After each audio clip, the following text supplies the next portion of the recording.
Sejam bem-vindos. Vamos falar hoje sobre classificação protética e implantodontia.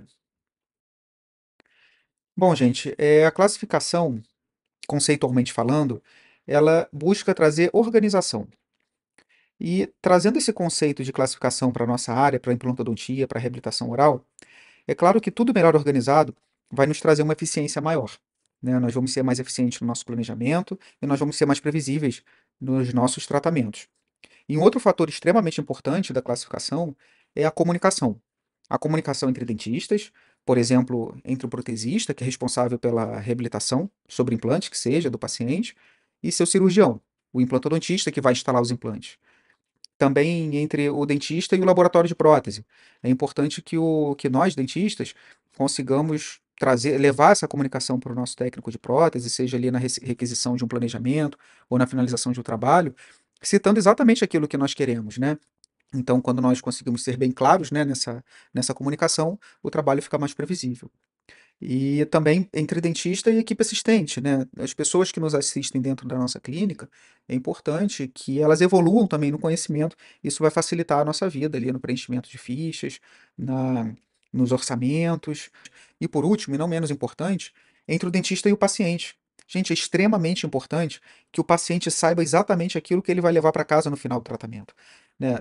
Ele precisa entender se ele vai levar para casa um dente unitário, em que ele está sendo reabilitado somente da parte dentária, ou se ele está sendo reabilitado proteticamente da parte dentária e da parte gengival, né? Para que não se tenha surpresas no final do tratamento, nós podemos mostrar fotos, vídeos, compartilhar com modelos, com maquetes, melhor dizendo, né? Para o paciente saber exatamente aquilo que nós estamos oferecendo para ele, seja como primeira ou segunda opção de tratamento. Mas aquela opção que ele aceitar, é importante que ele entenda perfeitamente o que ele vai levar para casa.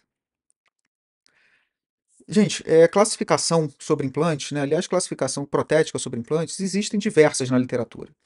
Porém, tem uma que foi amplamente adotada a nível nacional, a nível internacional, que é a classificação protética de Calmis, tá? Que foi difundida aí lá pelos anos 90, 91. E ele foi um dos primeiros a estabelecer esses parâmetros, né? E até diz aqui, né, na época, um tanto revolucionários. E realmente foram.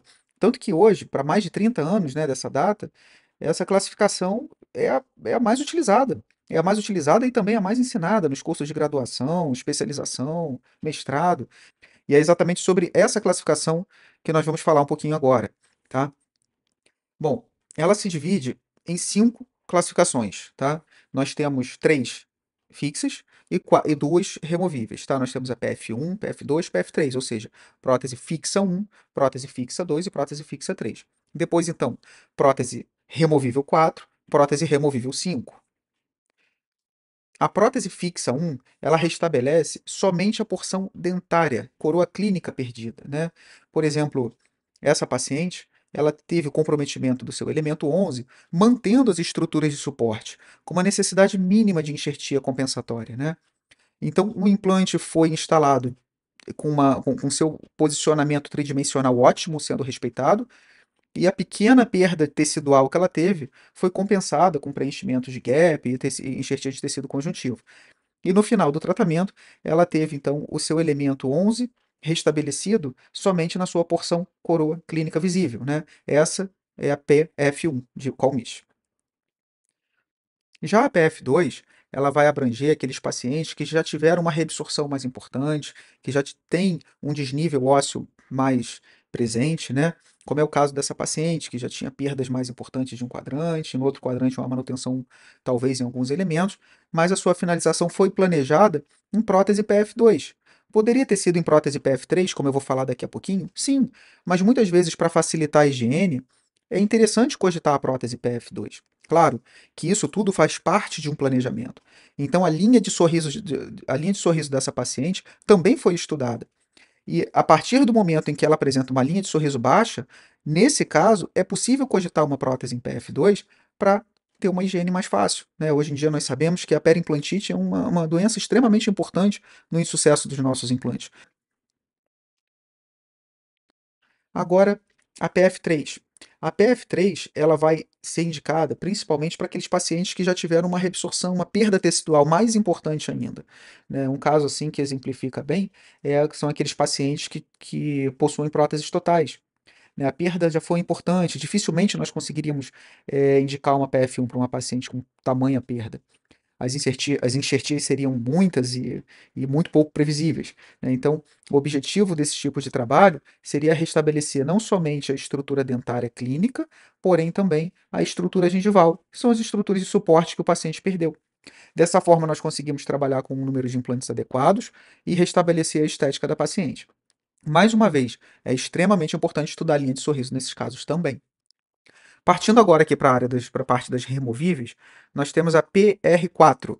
A PR4 é uma prótese total, removível, implanto retida, ou seja, ela vai ser retida por esses clipes em toda a barra, né, na extensão de todos os implantes, e também implanto suportada, ou seja, ela vai ter um suporte de implante até o final da extensão da prótese. Ela não tem a necessidade de ter um apoio mucoso, tá?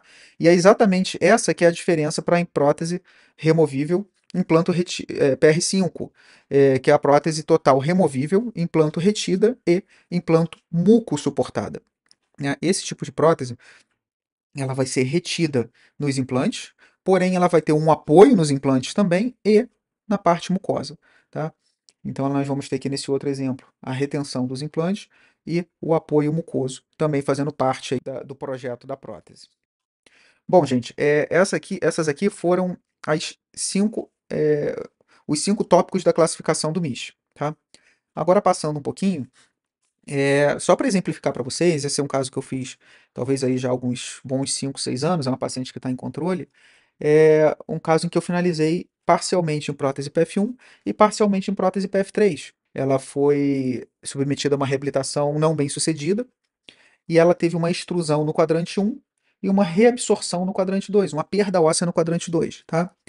E além disso aí, planos inclinados, ou seja, bastante detalhe aí para o planejamento, né?